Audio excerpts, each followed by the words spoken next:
Assalamualaikum warahmatullahi wabarakatuh.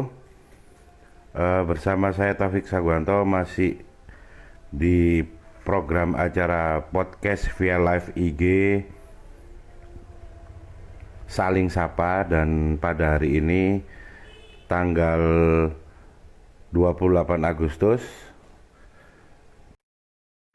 kita menghadirkan sosok bernama Bapak Yudi Kurniawan.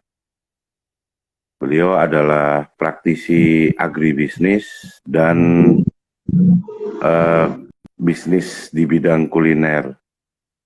Sebelumnya, sebelum kita terhubung, mungkin saya sedikit bercerita bahwa pada hari ini eh, saya mengambil tema bahwa negara agraris yang lupa jati dirinya. Ya, ini bicara tentang sesuatu yang luas, yang lebih luas, eh, bicara tentang agribisnis secara luas. Assalamualaikum warahmatullahi wabarakatuh. Waalaikumsalam warahmatullahi wabarakatuh. Sugeng. Ya, Ya, alhamdulillah Mas. yeah. Selalu. Kabarnya kayaknya keren banget. Lebih lebih lebih ceria dari saya hari ini kayak. Ya, Hari Jumat petani ini penuh Mas. berkah berarti. Oh iya, petani. Petani itu kalau sudah menemukan taste-nya ya sebenarnya sama manajer bank atau manajer perusahaan multinasional tuh nggak kalah keren. Kan gitu. Cuman permasalahannya kan ya mungkin kita akan bahas ya Pak ya. Menurut Bapak, mungkin banyak teman di luar sana kurang paham Iya, agribisnis itu apa gitu kan, iya. dan perkembangannya di Indonesia seperti apa. Mungkin Bapak bisa sedikit cerita, berbagi pengalaman. Ya kan, ini depend on your experiences dan depend on your depend on your experiences, di mana ini subjektif, memang pengalaman yang Bapak alami gimana. Bisa mungkin diceritakan Pak Yudi. Iya. Jadi kalau ditanyakan masalah agribisnis ya, ini sangat menarik sebenarnya. Jadi petani itu secara tidak langsung adalah pelaku agribisnis. Betul. Nah, agribisnis sendiri itu kan sub-sub sektor di bidang usaha pertanian yang macam-macam. Mulai dari misalnya petani menanam padi sampai menjadi beras, itu subsektor agribisnis juga. Kemudian petaninya misalnya nanti mikir bagaimana ini dikemas, kemudian berasnya dijual sendiri, ini juga subsektor agribisnis. Kemudian petaninya belum puas misalnya, saya bikin tepung. Tepung beras. Ya, dari aneka tepung beras. Mungkin ini beras IR64, kemudian ini beras ketan kita jadikan tepung, kemudian dikemas oleh seorang petani, kemudian dijual oleh mereka, ini juga subsektor pertanian. Ini juga disebut agribisnis pertanian. Kemudian ada juga petani punya mesin-mesin pertanian. Kemudian itu disewakan pada petani lainnya yang membutuhkan. Itu juga disebut usaha agribisnis. Kemudian ada juga petani misalnya nanam singkong, kemudian diproses menjadi keripik, menjadi olahan. Nah, itu juga sektor agribisnis sebenarnya. Ada juga seperti di Pujon Kidul. Nah, sawah dibuat jadi kafe. dibuat pariwisata atau kafe. Itu juga subsektor pertanian, agribisnis di bidang petani. Ada juga petani yang mengadakan pelatihan-pelatihan sehingga bisa mendatangkan orang lain datang untuk berlatih. Misalnya cara menanam lili yang bagus, bagaimana memelihara tanaman hias yang bagus, kemudian ada seorang lain yang ingin belajar di situ, dan mereka harus membayar kepada Betul, betul. pelatih-pelatihnya, itu juga disebut sebagai subsektor agribisnis pertanian. Jadi Agribisnis. luas sekali Mas, ya, seperti itu. Ya, mungkin karena temanya hari ini saya langsung ngomongnya sudah negatif cut bahasanya. Jadi negara agraris yang lupa jati dirinya. Iya. Pak Yudi setuju nggak sih dengan kata-kata saya gitu? Sebenarnya belum sampai ke sana sebenarnya. Ya, ini perlu. Ya dilebay-lebaykan kan biar menarik ya Pak ya.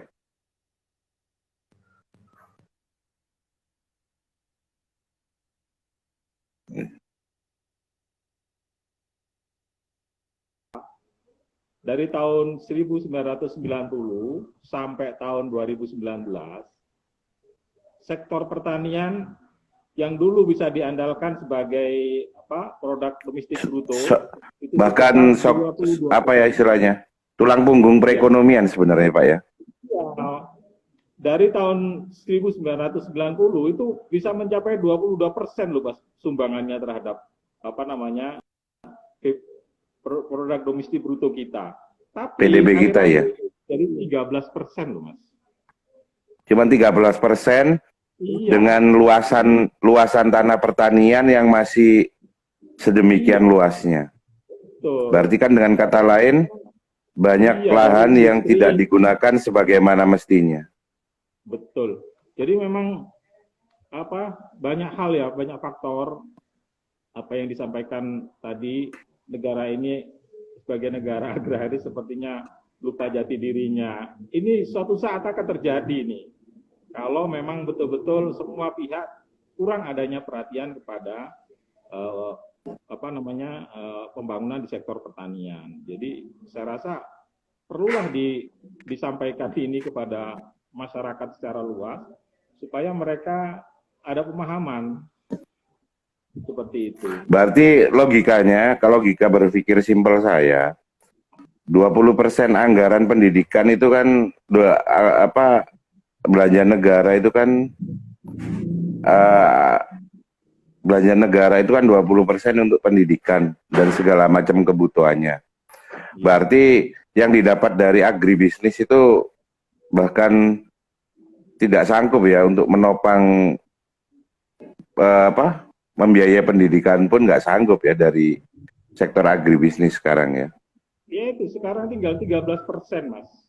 Betul, dari 20. Jadi seperti itu, kalau ini dibiarkan terus-menerus, maka apa yang disebut tadi itu, kita ini kan negara agraris. Semua negara. Tapi perlakuannya seperti negara industri. Industri, betul. Ya, jadi, padahal kalau dikulik-kulik lagi, industrinya itu adalah industri konsumtif, non pertanian seperti itu. Betul. Kalau dulu memang ada namanya garis besar haluan negara Mas ya. Itu pertama kita harus perhatikan sektor pertanian, kemudian pertanian setelah maju, kemudian sektor pengolahan industri yang mengolah hasil pertanian dan seterusnya. Betul. Sehingga industri pertanian ini terus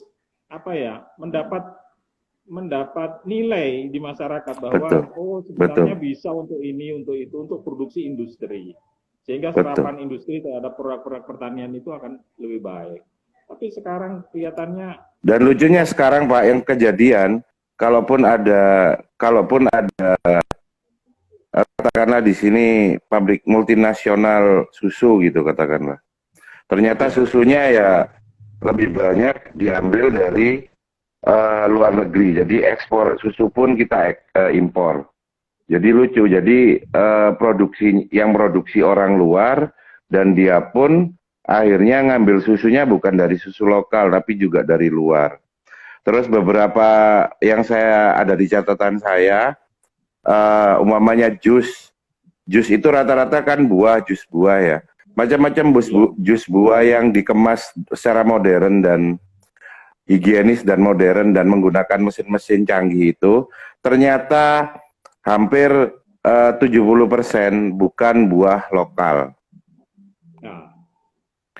Terus, memang. Jadi itu, ya, termasuk kita kuliner, Bapak juga pelakunya. Saya jamin ya, tepung gandumnya sudah pasti impor. Terus kemudian bumbu-bumbu masaknya juga rata-rata semua produksinya impor. Even itu bicara soal rempah-rempah, ternyata rempah-rempah yang ada di sini yang mentah itu tidak bisa langsung diproses. Tapi yang Bapak butuhkan, Bapak butuh Bapak masakan Jepang ya. Masakan ya Jepang betul. kayak kemudian butuh saus teriyaki, saus eh, tiram atau apapun kan itu juga Bapak belinya kan juga barang impor semua. Iya, Sorry saya tahu Pak sedikit kuliner karena memang saya pernah jualan bakso, pernah produksi siomay, jadi pernah jualan es durian, dan durian itu sekarang yang agak mendingan, nggak usah canggih-canggih banget, cuman modal freezer aja, durian Medan itu bisa sepanjang tahun kita nikmati. betul. Nah, kenapa tidak ke buah-buah lainnya kan gitu? Itu yang paling bego aja istilahnya kan, jadi istilahnya kan dibuat produk yang istilahnya frozen food itu aja sebenarnya kita sudah bisa hidup. Tapi sepertinya support itu ada cuman di eh, pihak swasta atau pihak stakeholder langsung yang menyediakan. Jadi umpamanya Iya, Bapak punya temen, aku punya jus, aku jualan jus durian, butuh durian sepanjang tahun. Kamu deh kamu beli freezer, terus kemudian nanti aku yang beli. Berarti kan sebenarnya kan seperti itu. Sektor sektor swasta aja yang berusaha untuk survive, kemudian membuat itu kan gitu. iya betul. Jadi sebenarnya stimulus dari pemerintah kecil sekali, yang sifatnya cuma seremonial, pelatihan-pelatihan, biar anggarannya terserap, ya kemudian selesai. Karena banyak teman-teman saya yang UKM yang disupport alat jus, disupport alat giling, termasuk pembuatan tepung mokaf, tapi tidak diajari bagaimana memanage sebuah usaha. Akhirnya banyak tepung-tepung yang mesin-mesin yang dihibahkan. Oki Jepang food terbaik, iya dong terbaik. Jadi akhirnya saya sering sekarang menemukan teman-teman punya mesin press bagus, punya mesin vacuum frying bagus, punya mesin giling dan pengolahan tepung atau powderisasi itu banyak yang dibantu, tapi mesinnya diem nganggur, bahkan ada yang sampai diperjualbelikan. Kalau nggak gitu sampai hancur nggak kepake. Jadi kan mereka yang mereka support kan asal orang yang mereka kenal, yang apa istilahnya tidak benar-benar pebisnis, yang akhirnya mesin tersebut tidak berguna di ujungnya. Dan itu kejadian. Terus hal satu lagi yang membuat saya kenapa sampai saya bilang bahwa kita negara agraris yang sudah mulai kehilangan jati dirinya. Kedua, SDM kita itu tadi tinjauan secara bisnis, secara ekonomi bisnis, bahwa secara bisnis, terus secara polisi pemerintah tidak tepat sasaran. Dan kalaupun ada survive dari produk-produk pertanian tidak terbuang, seperti yang saya contohkan durian tadi, itu pun bukan peran pemerintah, tapi memang swasta yang berusaha untuk survive. Jadi kemudian sampai saya pada satu kesimpulan begini. Negara subtropis itu dengan 4 musimnya, itu saya jamin pasti biaya produksi pertaniannya itu luar biasa tinggi. Dimana bagaimana ketika musim dingin dan musim gugur, mereka berusaha untuk mengamankan tanamannya dengan cara diberikan greenhouse atau apa, terus bagaimana supaya tanaman tersebut survive, terus bagaimana tanaman yang mereka tanam itu juga tidak menggunakan obat-obatan pertanian yang tidak sehat, sehingga mereka itu cenderung organik. Berarti otomatis di negara-negara subtropis dengan 4 musimnya itu adalah masalah buat pertanian. Tetapi kenyataannya mereka jauh lebih survive dan jauh bisa menyajikan produk-produk pertanian yang tidak hanya berkualitas, tapi juga memiliki nilai jual yang tinggi dan bisa bersaing dengan produk-produk pertanian kita. Sedangkan kita produk pertanian kita itu dimanjakan oleh musim. Musim kita itu penghujan sama musim kering. Jadi cuman bagaimana musim kering kesediaan air ada. Cuman hanya untuk menyediakan air supaya pertaniannya tetap bisa hidup sepanjang tahun. Dan itu saya pikir Indonesia tahu solusinya bagaimana. Dibuat aja dam-dam atau pusat-pusat di mana pertanian itu ada pola irigasi yang ya saya pikir nggak usah diajari lah. Pintar orang Indonesia itu. Kemudian kita sudah dimanjakan alam sedemikian rupa. Tinggal petani kita bagaimana distimulus untuk menjadikan menjadi petani itu ada pekerjaan yang menjanjikan. Bahkan pemerintah sebenarnya kalau berani mensubsidi perusahaan luar negeri yang mau berinvestasi dan berkantor di sini, lalu kenapa mereka tidak berani mensubsidi dengan memberi gaji dalam tanda kutip kepada para buruh tani supaya mereka bekerja itu tersupport. Bagaimana mereka memandang even cuma jadi buruh tani itu adalah sebuah pekerjaan yang bisa untuk dijadikan sandaran hidup. Dan kalau itu terjadi, mestinya Indonesia harusnya bisa jadi raja pertanian di dunia. Dan raja perikanan di dunia. Cuman pertanyaannya adalah, kenapa kita tidak demikian? Padahal, seperti halnya di Madura, garam yang ada di Madura itu bisa ternyata garamnya itu bisa lebih cepat, lebih bagus untuk pengayaan uranium, dan uranium adalah untuk nuklir. Garamnya sedemikian bagus, cuman karena tidak bisa pengolahannya bagaimana itu bisa diterima di industri, sehingga yang terjadi apa? Industri yang ada di Indonesia semua itu impor garam dari luar negeri. Padahal garam kita itu diekspor kondisi mentah, begitu diproses di luar negeri, itu bisa dijadikan sebagai bahan alat bantu untuk bahan pengayaan uranium, bahan bakarnya nuklir.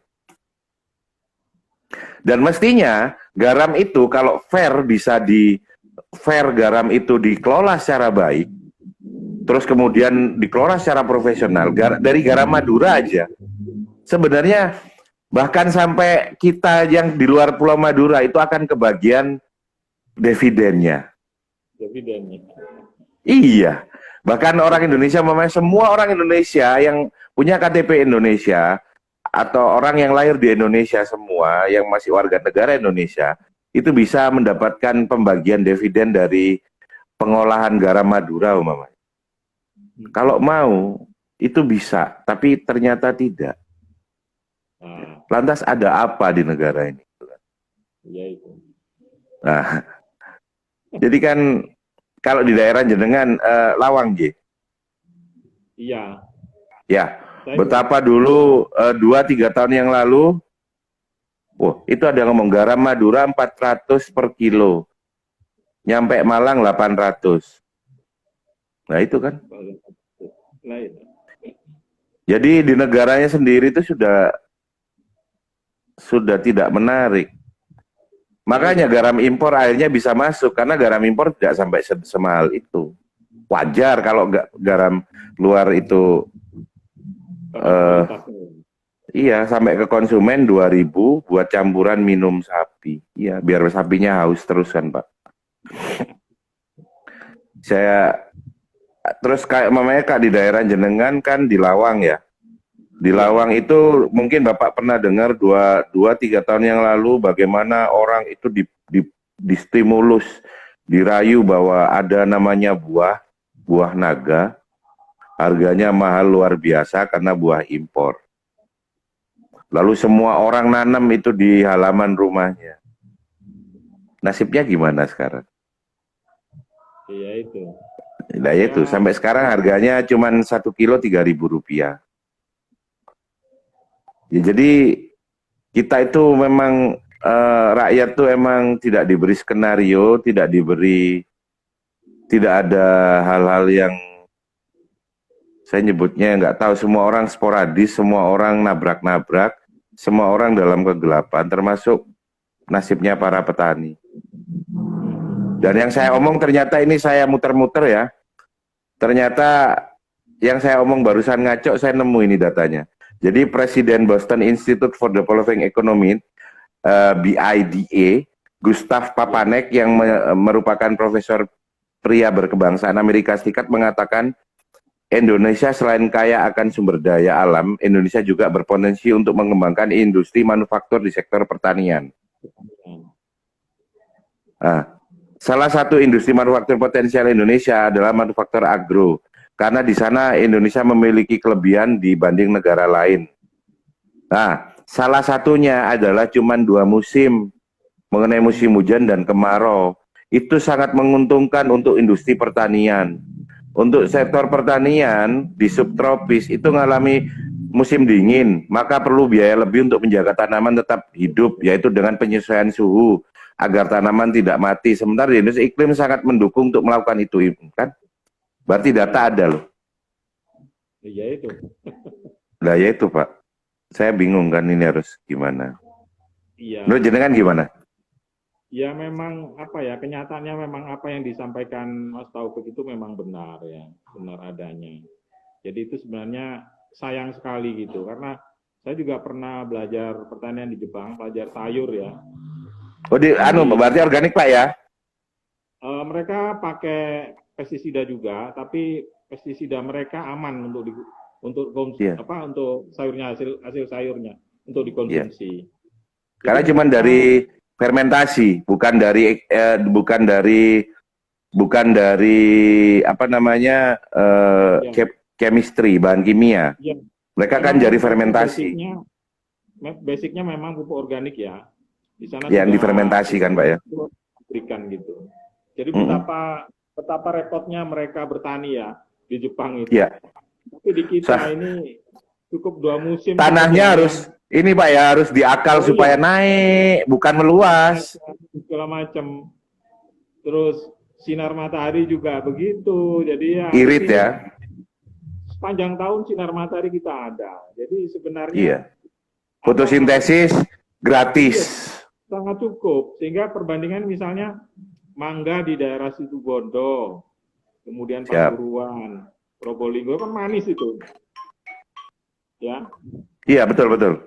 Nah, itu sebenarnya potensi di mana kadar gulanya itu kita tanpa dengan perlakuan treatment yang berlebihan, mereka pohon mangga di sana sudah manis gitu. Nah, oleh karena itu sebenarnya potensi untuk dikembangkan misalnya manisan mangga, manisan kering mangga. Manisan kering mangga.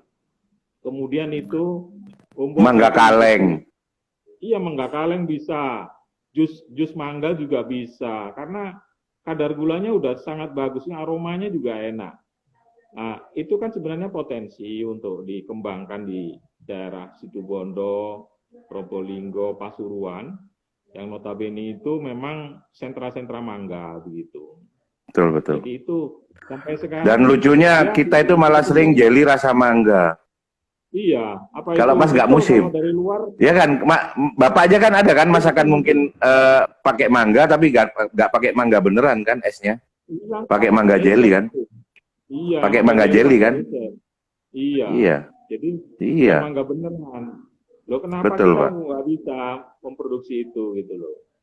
Ya sebenarnya memang potensi yang ada ini kita tidak menangani secara serius. Tidak serius gitu. Apa ya, separuh-separuh menangannya. Katanya ini bibit bagus, tapi mereka tidak memikirkan. Sorry sambil saya tulis Pak, karena ilmu buat saya. Ini potensi kalau mau mengembangkan manisan kering mangga di Probolinggo dan apa namanya Situbondo, karena memang tanahnya itu banyak mengandung belerang. Aliran sungai yang dari gunung yang Ya. ada belerangnya itu Eh Gunung Ijen ya. Ijen, Gunung Kawah Ijen. Ijen, Pak. Ya itu menguntungkan sebenarnya bagi petani. Karena apa? Coba dilihat ya, orang zaman Belanda dulu itu membuat pabrik mulai dari Situbondo. Di Situbondo ada lima pabrik. Kemudian sampai ke arah Pasuruan, Probolinggo itu semua disentrakan pabrik tebu di situ. Terus kemudian sampai ke Jawa Barat itu jumlahnya makin sedikit.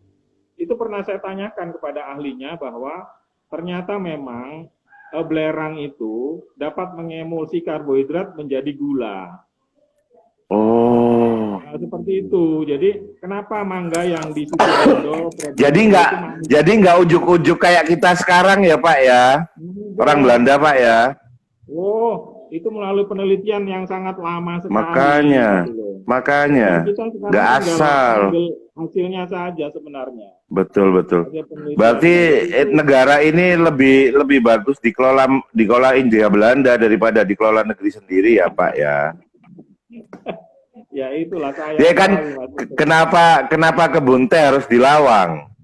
Iya. Kenapa kok mereka tidak nanam apel kan gitu? Kenapa nanam apelnya kok di daerah Nongko Jajar dan Batu? Iya di Batu, dan di Batu pun sekarang kayaknya apel nggak bisa tumbuh deh Pak, karena polusi sudah Pak, sudah nggak bisa, jadi, sudah rusak ya. Itu ada kebun teh, itu pernah saya tanyakan juga, ternyata di situ curah hujannya itu tinggi sekali gitu. Betul, keren. Sampai bisa tanpa satelit, tanpa alat canggih-canggih, mereka udah tahu kalau di situ curah hujannya tinggi, struktur tanahnya tahu. Sampai sekarang loh Mas curah hujannya itu. Betul Pak. Saya kebetulan memang sering ke sana Pak. Iya makanya itu. Iya. Ya seperti itu. Jadi sayang sekali kalau pertanian kita ini disia-siakan dulu. Banyuwangi terkenal pisang ya Mas ya. Ya, pisang, benar. Sampai kebuang-buang. Iya, dan sekarang kebuang-buang. Lagi suaranya. Ya. Padahal pisang itu Pak, ternyata itu tepung pisang itu sangat bagus untuk anak-anak yang menderita autis, dan itu adalah produk ekspor. Terus kemudian dari kulitnya aja itu bisa dijadikan pupuk terbaik, pupuk organik terbaik. Terus kemudian bisa dijadikan selai pisang. Kemudian kalau mau awet lagi bisa dijadikan pisang kaleng tanpa merusak kandungan gizinya.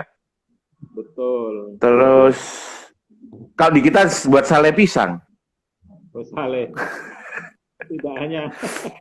Tapi itu pun. Dan ternyata teman saya ada bangsa itu Pak, namanya bangsa. Bapak bisa cek nanti di Instagram. Oh iya. Itu sekarang bisa ekspor ke Asia Pasifik, cuman bermodal vakum frying sama pisang, kalau bahasa pisang batu Pak, pisang batu. Apa? Klotok, gedang klotok. Ya, pisang klotok itu dibiarkan sampai manis.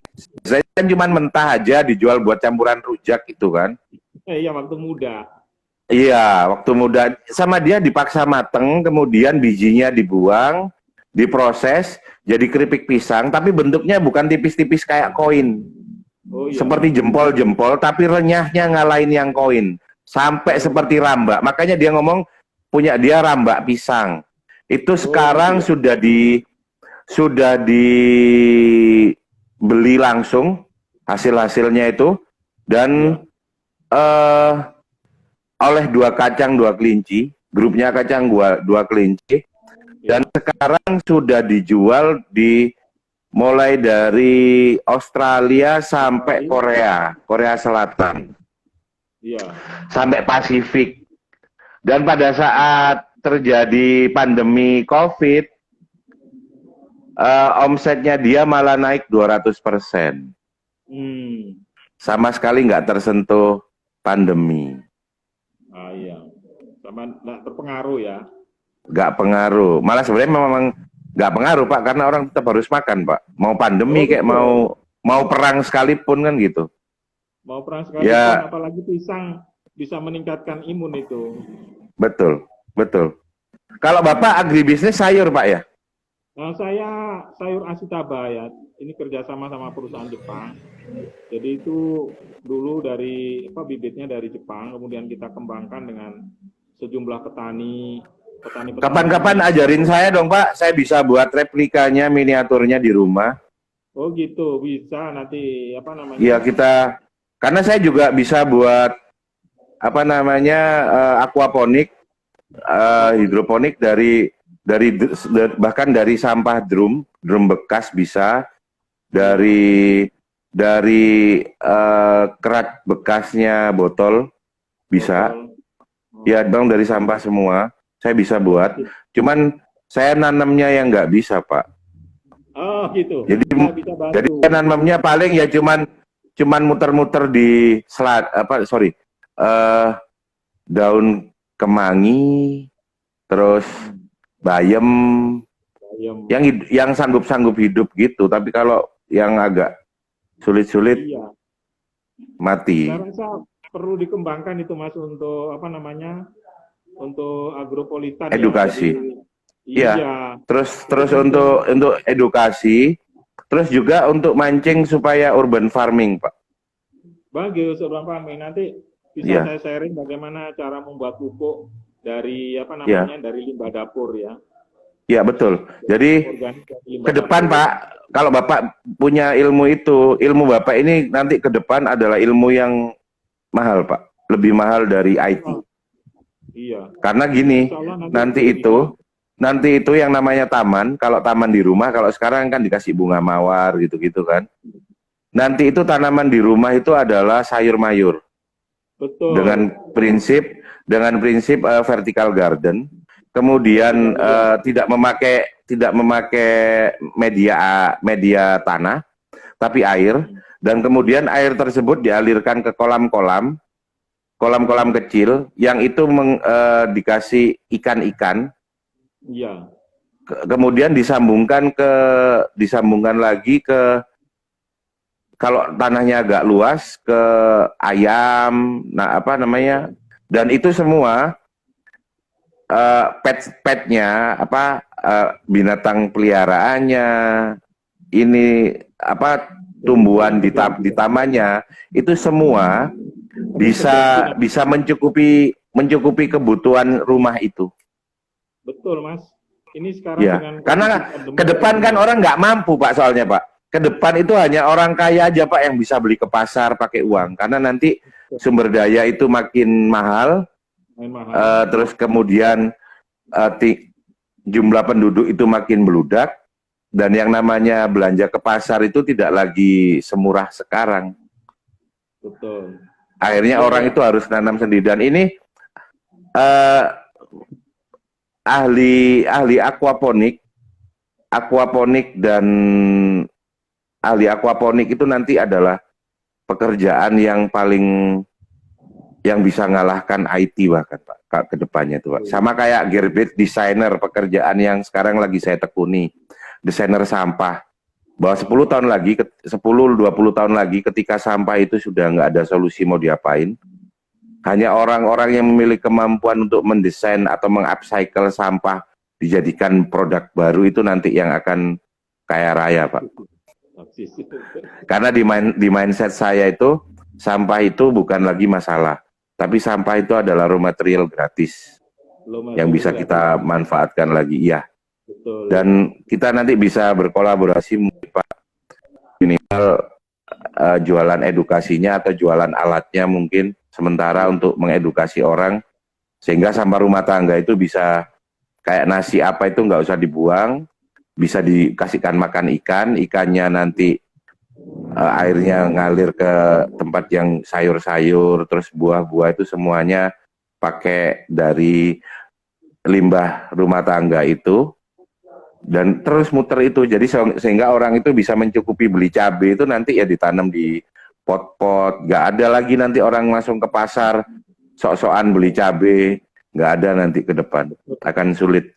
Jadi tembok-tembok pagar rumah kita itu nanti semuanya tanaman karena kita harus survive dengan itu. Itu kalau Bapak memang punya kualitas itu nanti 10 tahun lagi ilmu Bapak ini akan mahal. Insya Allah. Ilmunya Pak Yudi ini. Ya itu Pak. Insya Allah. Memang Dan secara ini memang belajarnya itu. ya itu Pak. Kan ilmunya Pak Yudi ini mahal kalau punya pengalaman bagaimana orang Jepang itu dengan teknologi tepat gunanya itu bercocok tanam. Ya. Kalau di Indonesia itu kan trouble-nya masih 4.0. Jadi tiap hari kita main gadget sampai anak kita itu sama gadgetnya mirip. Waduh, iya. Ini yang sampai mirip. Jadi kelakuannya anak kita itu sama gadgetnya jadi mirip. Jadi nggak bisa bedain mana manusianya, mana mesinnya. betul. Sedangkan Jepang yang saya salut hari ini, saya bagian dari orang itu yang sampai hari ini saya anggap orang Asia yang tidak lupa jati dirinya, bahkan punya budaya sendiri dan nggak peduli tentang globalisasi itu Jepang.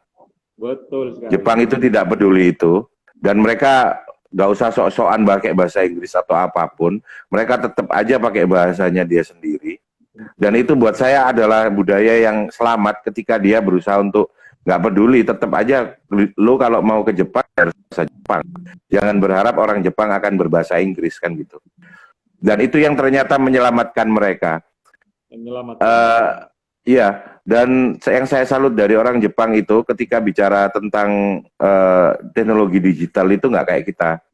Digital buat mereka, digitalisasi dan kecanggihan teknologi itu sebenarnya semata-mata untuk menyamaratakan kesenjangan sosial yang selama ini tercipta. Jadi kan namanya bersosialisasi, ada kesenjangan sosial tercipta kan, ada yang kaya, ada yang miskin. Dan teknologi sama digitalisasi adalah alat untuk membuat jurangnya itu nggak terlalu jauh. Jadi kesenjangan sosialnya itu makin dekat. Dan itu menggunakan teknologi, itu menggunakan digitalisasi. Dan kalau digitalisasi itu tidak bisa membuat itu, kalau di sekarang kan justru malah digitalisasi sama kecanggihan teknologi kan menjauhkan kita, Pak. Betul. Bapak sama anaknya di meja makan gini-gini sendiri. Kan makin menjauh kita. Betul. Sosial itu makin didekatkan gara-gara nah iya ada teknologi. Dan kalau itu tidak bisa dilakukan, kata orang Jepang, teknologi itu nggak perlu dikasihkan sama sekali. Kan keren gitu kan. Makanya mereka punya 5.0 dan kita nggak punya itu. Kita nggak punya konsep-konsep untuk bagaimana hidup ke depan itu jauh lebih punya kearifan. Kita nggak punya. Ya itu sih Pak, saya akhirnya banyak ngeluh ke Bapak, banyak curhat ini saya akhirnya. Iya memang. Jadi, sekarang ini apa yang disampaikan Mas tadi, program apa namanya, nanam-nanam di kota ya. Ya, urban farming. Ini kan orang sudah susah uang ini ya. Betul Pak. Tapi kita sebenarnya harus eksis bagaimana tanah sejengkal ini bisa menghidupkan kita. Dan itu Indonesia belum punya Pak, belum terbiasa soalnya. Karena kebiasaan kita kan kalau ada tanah banyak kan dijual aja Pak. Iya. Katanya kan tanah itu kan kata istilahnya saya dulu kalau zaman dengarkan Kartolo itu Pak. Tanah itu cocok-cocokan katanya gitu. Loh, cocok ya apa? Loh, ono sing cocok digawe nandur pari, ono sing cocok digawe Polowijo. Ya ono sing cocok didol gitu kan ya. Akhirnya kan itu cocok didol semua gitu. Komoditi yang itu laris itu. Iya, jual apa? Nanam batu bata, Pak. Ya itu. Jadi kalau saya ini dengan kondisi pandemi sekarang ini ya. Jadi ternyata orang yang masih bisa eksis itu adalah seorang petani loh, Mas. Kalau kita betul, Pak. Dengan hidup pada kaplingan hanya 8 meter kali 12 meter gitu, sepertinya kita sumpek, tidak punya uang kok nggak bisa makan. Betul. Tapi kalau di desa ya tanam singkong, bisa cabut singkong, nggak punya uang dia bisa makan, masih eksis. Jadi ini saya pikir ke depan dengan adanya pandemi ini sebenarnya ini adalah suatu hal yang memberi pelatihan kepada kita, kepada seluruh masyarakat, bahwa kita ini dengan kondisi pandemi ini, nggak tahu pandemi ini dibuat atau memang alam. Wah, ini kalau misalnya menerus terjadi, kita akan kesulitan pangan, Mas. Kesulitan pangan, terutama bagi orang-orang kota ya. Jadi karena itu kita harus sekarang gerakan kembali ke desa. Karena di desa ini rupanya sudah mulai sedikit jumlahnya ketimbang orang kota gitu. Jadi pemuda-pemuda sekarang banyak yang urbanisasi ke kota. Yang saya nangis tuh gini ya Pak, saya pernah dengar di telinga saya sendiri. Awakmu kok sik macul ae kata gitu. Jadi saya ke Indomaret nih. Iya. Awakmu kok sik macul ae kata gitu. Nah, ya mending nunggu itu kota ono AC-ne. Gajine UMR. Saya mau nangis langsung, Pak. Nah ya itu pemahaman saya yang mau nangis. Sekarang banyak ya anekdot, tapi itu sudah apa ya? Iya. Jadi kenyataan omongan seperti itu gitu loh. Di Jadi, Jepang Pak. saya juga nyangkul loh, Mas. Kenapa, Pak? Petani Jepang juga nyangkul loh saya waktu di Jepang itu. Petani Jepang juga nyangkul sama. Seperti itu. Jadi itu dianggap apa ya? Dianggap pekerjaan rendah, Pak. Pekerjaan ya. hina. Dan gini, Pak, dan pekerjaan ini hina memang terstruktur dan masif, Pak. Itu memang dihembuskan, Pak. Contohnya kalau kita dengar kata-katanya Tan Malaka di era tahun 50-an sudah ngomong bahwa sudah ada kata-katanya Tan Malaka itu apabila seseorang yang terdidik kemudian merasa dirinya lebih tinggi dari mereka yang bekerja dengan cangkul, maka pendidikan itu tidak usah diberikan sama sekali. Itu Tan Malaka ngomong tahun 50-an. Berarti kan memang ada usaha-usaha untuk membuat orang yang bekerja dengan cangkul itu rendah. Iya. Dan berarti memang hal itu kan memang sengaja diciptakan untuk membuat kita kehilangan jati diri kan. Betul. Ya itu. Akhirnya beras aja impor. Dan makanya Pak, tanah segini gede berasnya impor. Jadi kan apa ya, menyedihkan kan Pak ya kalau dilihat seperti itu. Ya karena memang sekarang jumlah tenaga kerja pertanian itu kan umurnya sudah 47 rata-rata ini. Betul. Dan Pak, kalau saya nyebutnya gini Pak, bercandaan saya itu kalau petani sekarang itu kalau melihat pengen tahu Bapak jumlah petani, Bapak tinggal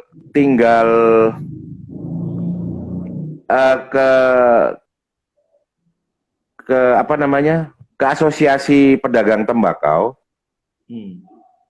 Bapak tinggal cek aja perbandingan rokok kretek dan filter kretek itu perbandingannya berapa.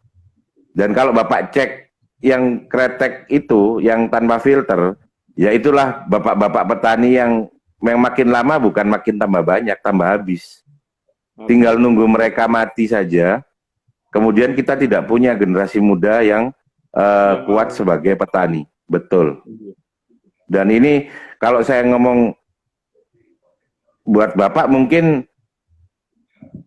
kalau apa istilahnya judul saya itu tentang bagaimana kalau saya nyebut bahwa negara ini sudah kehilangan jati diri karena negara agraris yang kehilangan jati diri. Menurut Bapak ya belum separah itu. Tapi kalau saya melihatnya malah saya ngomong ketahanan pangan itu adalah benteng terakhir dari ketahanan sebuah negara. Jadi sebenarnya pertanian itu di bawah Departemen Pertahanan, Pak. Karena itu sudah menyangkut keselamatan sebuah bangsa. Dan ketika para anak muda nggak mau ada yang bertani, mestinya tentara sekarang yang harus menggantikan itu. senjata mereka adalah cangkul sekarang untuk mengimbangi itu. Itu satu. Kedua, wajib militer itu pertama adalah wajib militer menjadi seorang petani, Pak. Kami. Tapi kan saya kalau ngomong seperti ini saya akan dimusuhi banyak orang. Jadi yang namanya wajib militer itu adalah kalau karena kerja posisi damai, wajib militer kita adalah wajib militer sebagai petani. Dari Korp TNI itu nanti harus ada Korp Pertanian. Pertanian yang mampu. Betul, betul. Betul. Selain itu juga Mas, pemerintah kalau zaman saya dulu ya, pemuda tani itu dihimpun di setiap Iya, kecamatan. sekarang nggak ada. Nggak ada sekarang Mas. Pemuda tani dan nelayan itu sudah dilepas begitu saja seperti ayam kehilangan induk. Nah, anak-anaknya petani yang notabene mereka tertarik di bidang pertanian itu sudah tidak mendapatkan pelatihan yang layak lagi, tidak seperti saya dulu. Saya dulu mulai kecamatan, kabupaten, provinsi itu selalu diundang untuk berlatih menanam yang baik, membuat manajemen pertanian yang baik, kemudian dilatih sampai ke tingkat nasional, ke Sukabumi saya dulu selama 6 bulan bagaimana mengelola lahan kering menjadi produktif, dan sampai saya bisa disiapkan untuk belajar oleh Kementerian Pertanian ke Jepang selama 1 tahun, jadi belajar sayur di sana. Jadi diopeni dulu kalau namanya Taruna Tani, Mas. Sekarang ini sudah tidak ada lagi. Saya belum pernah dengar lagi Taruna Tani nelayan yang diangkat moralnya di desa itu nggak ada lagi sekarang. Malah dikuyo-kuyo sekarang. Ah, kamu apa? Kamu bertani. Wah, apa kamu? Kalau saya kan bekerja di perusahaan di Surabaya, di mana. Jadi dikuyo-kuyo mereka itu. Jadi tidak ada, kalau dulu PPL yang menyangga kita sebagai Taruna Tani, Mas, yang memimpin, membina, mendatangi ke rumah, jadi melatih mereka, itu adalah PPL. Sekarang PPL sudah tidak berfungsi lagi seperti dulu. Karena mungkin saya pernah nanya, kenapa PPL tidak berfungsi? Karena mungkin dananya tidak ada lagi katanya. Bahkan saya pernah ketemu dengan seorang PPL. Political will-nya nggak ada. Iya.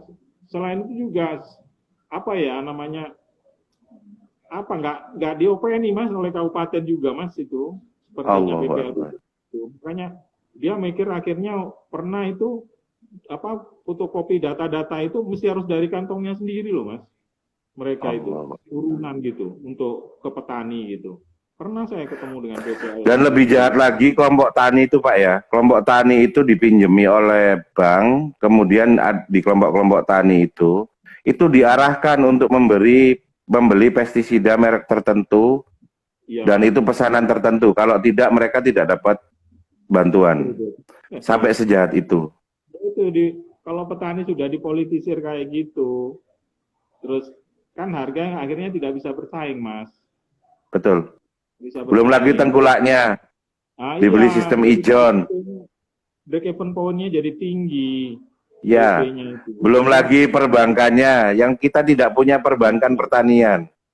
Padahal kalau Bapak tahu Rabobank di Belanda itu, ternyata itu adalah koperasi pertanian yang berubah menjadi sebuah bank profesional. Betul. Iya. Itu koperasi pertanian. Gitu. Waktu saya di Jepang juga sama. Jadi mereka itu seluruh petani di Jepang itu punya koperasi, dan koperasi itu mendirikan bank petani sendiri. Jadi mereka mengambil pinjaman, kemudian asuransi, kemudian hasil panen, semua itu dari mereka untuk mereka sendiri, Mas. Di sini dulu sudah pernah. Sedangkan di sini koperasi itu milik perorangan, Pak. Loh, terus dibuat formalisasi Bank Titil Nasional itu. Sekarang ya. Jadi kan salah kaprah ya Mas ya, menurut saya. Banget ya. Pak. Ya memang dulu KUD itu sudah bagus sebenarnya Mas. Betul, sangat keren. Ya, baru kita nangisi KUD itu sekarang. Ketika KUD-nya kalau mau dibangkitkan lagi, kita butuh berapa triliun lagi untuk menghidupkan lagi. Dan untuk membuat sistemnya jalan lagi itu kita butuh berapa ratus triliun lagi. Hanya gara-gara alasan ekonomi, kebencian terhadap sebuah rezim yang dikorbankan KUD-nya. Ya naif sekali. Saya bisa ngomong kayak gitu karena saya juga bagian dari tahun 98 saya aktivis juga. Aktivis dulu Kalau ya. tahu ya kalau tahu gini mending apa namanya bubar aja negara ini kan, nggak usah diganti presiden. Jadi memang koperasi ini soko guru ya, sesuai dengan Betul, anjuran Pak Hatta dulu kan betul. ya. Pak Hatta, benar. Iya, sebelum apa namanya Indonesia punya uang banyak gitu, Pak Hatta sudah memikirkan itu. Ternyata pemikiran Pak Iya, Hatta itu banyak dipakai di negara-negara lain. betul. Koperasinya hidup. Bahkan yang pegang Nobel dari dari Pakistan Pakistan ya. yang membuat sistem apa namanya Oh, iya. perbankan mandiri itu. Bank murah dari rakyat untuk Iya, rakyat bank itu.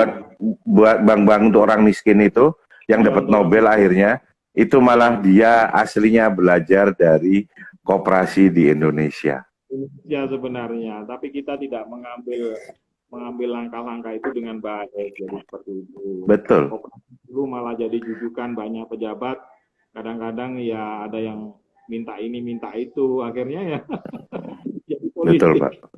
Nggak punya moral. Ya, rusak dengan sendirinya. Jadi ternyata koperasi Betul, ini dirusak oleh bangsanya sendiri. betul Pak.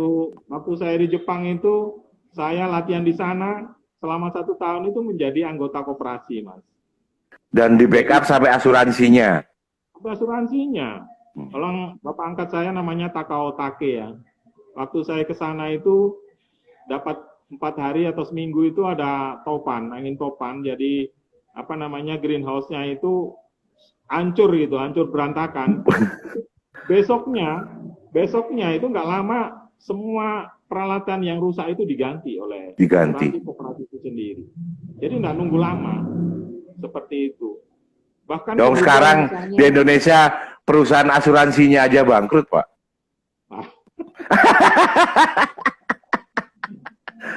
Perusahaan asuransinya itu loh dikorup, dibangkrutkan. Ya, kata ngurusi rakyatnya. Iya, makanya. Itulah, Mas. Makanya Jadi, Pak, saya ngomong kalau bukan karena rasa agraris. Iya. Jati dirinya ini benar ini. Iya. Saya seneng banget karena kita satu visi, moga-moga ada yang bisa dikerjasamakan Pak sama jenengan. Gimana Mas? Moga-moga ada ya. Semoga ada yang bisa dikerjasamakan saya sama jenengan. Kita buat hal-hal yang berkaitan mungkin dengan edukasi, mungkin Pak, edukasi pertanian dengan biar anak-anak kita itu melihat agroindustri, agribisnis itu adalah sebuah pekerjaan yang lebih keren dari IT kalau saya sebutnya. Lebih keren dari IT. IT itu nggak bisa Mas, nggak ada vitaminnya Mas. Ada nggak vitamin? Betul. Nggak ada. Tapi kalau kita nanam sayur, kemudian kita makan, jadi otak kita bisa cerdas. Betul. Nah, terbukti bahwa digitalisasi yang salah kaprah itu lebih jahat, lebih merusak daripada candu dan narkoba. Betul sekali. Coba bayangkan makan aja pegang apa namanya HP. Makan gitu. Jadi saya rasa betul katanya Mas Taufik tadi. Jadi kita ini sebenarnya salah kaprah itu loh. Salah kaprah. Jadi yang benar adalah orang Indonesia itu biodiversitas tanamannya itu sama hewan itu luar biasa banyaknya. Jadi itu yang harus secara alam, secara natural sudah dimanjikan alam ya. Nah, iya itu yang harus dipelihara, harus dikembangkan terus sampai negara lain itu berketergantungan kepada kita gitu, mencari makannya di Indonesia. Jangan mereka mengeruk saja kemudian dibawa ke negaranya, tapi kita sekarang lebih biadab Pak. Kan setelah terjadi illegal logging kan nggak ada tanaman. Datanglah orang Malaysia, orang India nanam sawit. Orang Inggris. Setelah datang nanam sawit ya, kemudian bukan direboisasi tapi ditanami sawit yang akhirnya sawit tersebut juga untuk kepentingan orang lain, bukan kita. Bukan kita. Akhirnya hewan-hewan. Karena sebodoh-bodohnya ternyata menanam sawit itu sebodoh-bodohnya orang punya tanah, Pak. Iya, betul. Karena kan nggak disemprot, nggak dirawat kan nggak usah diapa-apain, Pak. Iya, itu. Sebegok-begoknya orang mengolah tanah itu ya menanam sawit. Dan ternyata sekarang kelapa sawit dari Sabang sampai Merauke sudah menguasai. Tapi bukan kita orang asing. Iya. Nggak seperti saya dengar kalau di Malaysia ada namanya serikat pekebun itu, Mas. Jadi itu orang-orang pribumi yang membuat koperasi, kemudian oleh pemerintah yang menangani itu adalah sarjana-sarjana pertanian. Oleh mereka dibikinkan rumah-rumah di daerah perkebunan situ, dia dibiayai selama hidupnya, selama si kelapa sawit ini tidak menghasilkan. Ketika sudah menghasilkan, dia dibangun pabrik di situ. Jadi perserikatan itu, yang koperasi itu yang mengelola. Sampai-sampai saya sekarang sudah dengar, saya dengar sendiri dari penyuluh pertanian Malaysia cerita kepada saya waktu temu ASEAN pertanian di Bogor itu cerita seperti itu. Sampai sekarang koperasi itu sudah merambah ke Indonesia. Gitu loh, Mas. Kan Malaysia kan sedikit lahannya. Dia merambah daerah Sumatera. Seperti itu. Berarti yang menjajah kita itu sudah sekelas koperasi aja ya? Sekelas koperasi di Malaysia gitu kan? Seharusnya melebihi, Mas. Seharusnya melebihi lah kita ini. Ya, dulu kita dijajah VOC, Pak ya. Iya. Sekarang dijajah sama dijajah aja. Ya sama aja, cuman beda. Dulu dipimpin dulu dipimpin sama bangsa lain, sekarang ya bangsa sendiri, tapi tetap aja Pak ya dijajah. Iyalah, makanya itu. Iya, makanya. Seperti itu. Ya cuman bisa sedih itu aja Pak. Tapi kan harus melawan lah. Ini penjajahan ini imperialisme. Ini imperialisme. Sekarang kita jangan bersedih seperti itu. Kita melihat memang negara ini lupa jati dirinya sebagai negara agraris. Marilah kita dengan pertemuan semacam ini kita menghimbau kepada baik di kota maupun di desa itu memanfaatkan lahan pekarangan sekecil apapun, menanam, membudidayakan sumber pangan kita. Ini penting ini, jangan diabaikan. Seperti program jenengan, menanam sumber pangan di kota, ya, itu sangat penting. Urban farming ya. Iya, itu perlu Mas. Coba kita kemarin saya ngitung-ngitung begini, kenapa kita import beras gitu ya? Coba kita misalkan penduduk Indonesia sekarang jumlahnya 270 juta. 270 juta. Iya. Terus misalnya rata-rata mereka meninggalkan waktu makan itu meninggalkan 4 butir nasi saja. Ya, misalnya tinggalkan 4 butir saja. Itu satu hari itu hilang beras sebanyak 17 ton, Mas. Coba hitung. Jadi 1 kilogram beras itu jumlahnya kurang lebih 64.000 butir. Kan begitu. Nah, kalau misalnya bangsa Indonesia ini meninggalkan 4 butir saja, sehari itu loss hasil beras kita 17 ton. Bayangkan kalau 4 butir. Kalau sekarang lihat kenyataannya. Orang hajatan sekarang, berapa butir yang dia tinggalkan? Nah, seperti itu. Ya, kita jahat ya Pak ya sama diri kita sendiri ya Pak ya. Diri kita sendiri Mas, betul.